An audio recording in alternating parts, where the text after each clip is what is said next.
Hey, it's Soul with another video. Here's a question. Can freshly leveled characters, whether they're new players or alts, survive the ultra dark and nasty and infested hellscape that is patch 9.2? Yes. Yes, they can. Thanks for coming, stay safe, stay healthy, and just kidding. The answer is yes, but I want to illustrate this perspective and experience in a video so that you, the user, can have an idea of what you're getting into. I'll do my best to avoid story spoilers, but the very premise of this video ought to warn you of that already. Also, PTR warning. There's lots of info here that may not be accurate by the time this patch goes live, and here we go.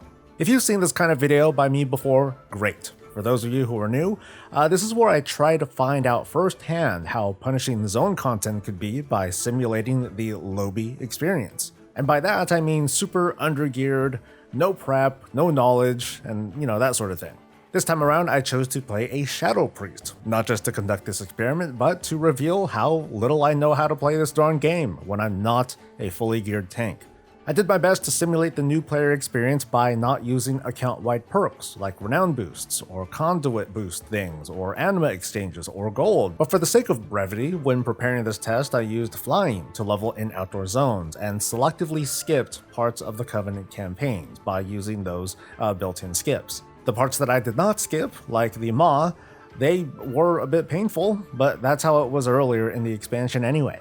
So let's talk about this profile. We have a new player, or maybe a returning player from like the end of Battle for Azeroth or some earlier expansion, who has no knowledge of Shadowlands, no idea what they're doing, but is just pushing forward until they can't anymore with regards to questing and main story. So basically this is like my player behavior if I were playing other MMOs like, this priest has an item level of 129. They have 1 soulbind, no conduits or legendaries, have 3,500 anima to their name, and 0 dignity. This character did gain 40 levels of renown from just the leveling and questing and at least doing one of the dungeons, but I did switch covenants a few times, settling on the Venthyr just before starting Zereth Mortis. Now, I know that covenant switching is not normally a thing until you reach renown 80 for the first time, but I did it anyway, and it actually worked out. One cool takeaway is that accessing 9.2 content does only require basically the introductions. That means there's no renown requirement for 9.2 content. Sweet. But now for the actual patch content. You start off with some NPC assistance when you first enter Zereth Mortis. It doesn't last forever, but there is a spattering of gear rewards that you get from quests and drops that are pretty potent, to the tune of like the 220s or higher. Also interesting, note that these are BOE pieces, meaning you can sell them or you can save them for alts in case your main happens to be heavily geared. It's kind of nice having that sort of flexibility that can be immediately passed to alts to save a small bit of gold. It's not like professions can craft decent weapons anyway. That's a burn, mind you. The combat and mobs themselves, they're not super difficult, although me transitioning from a tank to a caster perspective can be a bit jarring. I died. Like a lot, but I found the challenge to be pretty measured, at least for someone at my item level. And that's because item level scaling is in play. When testing, I noticed that my lobby priest will encounter mobs with approximately 20,000 HP. Of course, an item level 250 is more than twice as strong than an item level 130 priest, and that scaling clearly has a diminishing return for the mobs. They're gonna get smoked. I know some people have a problem with item level scaling. Speaking for me and only me, I look at this as the game starting off on easy mode because I just don't have any gear. But then it slides to the normal intended values once I do have enough gear. Now maybe that won't help your perception of it, but well, I tried. Back to the campaign, there's some NPC assistance while questing, but the encounters aren't total pushovers either. My lack of skill again was clearly the challenging factor. There is something I didn't mention though, so let's backtrack. Early in the campaign, you walk into Haven, one of the quest hubs in the zone. There you can find an NPC that sells bind on account gear for the low price of 500 anima per piece. My character happens to have over 3,500 anima from the leveling and the questing that I've done. The vendor itself is easy to find, and this will be a huge benefit for a new player.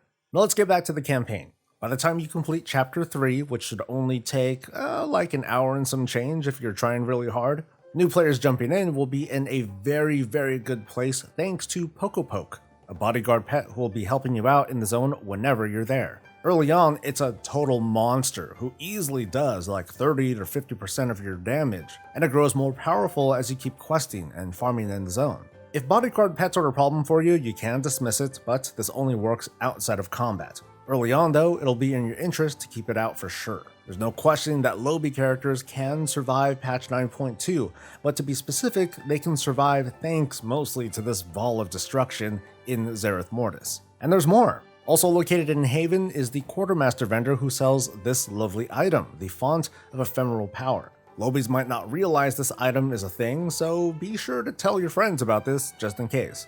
This will score you all of the conduits and raise them to an item level of 226, and it only requires a friendly reputation with the Enlightened faction. Psychologically, this compels me to make working the zone content a top priority, as getting all the conduits at once like this is a very powerful boost for those who don't have access to the conduit catch-up item. I'll also be interested in raising the renown in my covenant, preferably to 80, so I unlock the alt-friendly perks. Based on this playthrough, one could expect their renown to be in the 50s by the time they complete leveling and the quests necessary to complete Chapter 3 of the 9.2 campaign. Characters at this stage are more than prepared to take on the likes of Torghast to start making their first legendary with relative ease, outside of whatever memory they're trying to farm for. They'll also overgear the previous campaigns and zone features, so daily content ought to leave players feeling pretty dominant. But what about alts? How is their experience going to be different from a brand new character? Alts are already enjoying a lot now, with Covenant switching, Anima and Soul Ash transfers, the conduit boosts, account-wide tokens, and maybe I missed a few things. Alts will be able to enjoy the Chapter 3 skip as soon as it's completed for the first time, and go straight to Zereth Mortis after using it. At this stage of the PTR, they do get access to the Poco Companion right away, and they can wreck mobs for you. Not only that, you can buy the 226 starting gear right away. Even if your alt happens to outlevel this gear, it may be worth picking up for the transmog set. Once flying is available, that of course is going to be account-wide as well. As of this current PTR build, everyone will be able to unlock flying after completing Chapter 6 of the 9.2 campaign, along with a very easy meta achievement. Doing side quests, explore the zone, and finding treasures is basically what the meta sums up to, and so far it's very accessible and non-grindy. There's one potential bug/issue that I have. Alts who skip all the way past Chapter 3 miss out on green BOEs that might not be missed, but they do miss out on 200 ciphers of the first ones. It's part of the Cipher Research Console. It's the zone feature that'll make our lives even easier on Zereth Mortis. And 200 ciphers isn't anything to scoff at. Closely related, I have a problem with regards to the protoform synthesis feature. When you unlock it, which according to my guesses takes about a week of farming resources and research time, materials start dropping from mobs that contribute to crafting pets and mounts.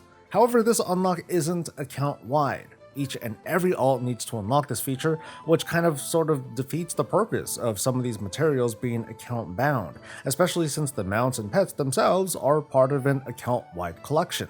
A good bit of research time is needed, as well as lots of farming of those ciphers that I mentioned earlier, so it sucks that alts are 200 ciphers behind our mains in case we wanted to skip this quest. I'm hoping to see some sort of resolution for that, but that's a bit outside of the context of this video. Overall, so far it's looking pretty sweet for players looking to jump in after a break, or if they haven't jumped into Shadowlands at all yet. It's going to be pretty easy to get new characters or alts into a battle-ready state after only a few days of reasonable grinding, and at least as of now, there isn't any super grindy thing to do for significant power gains. That's my take for now at least, but let me know what you think in a comment below. If you don't mind, like the video and subscribe for more content, that would be much appreciated. And I'll see you next time. Until then, stay safe, stay healthy, and stay breezy.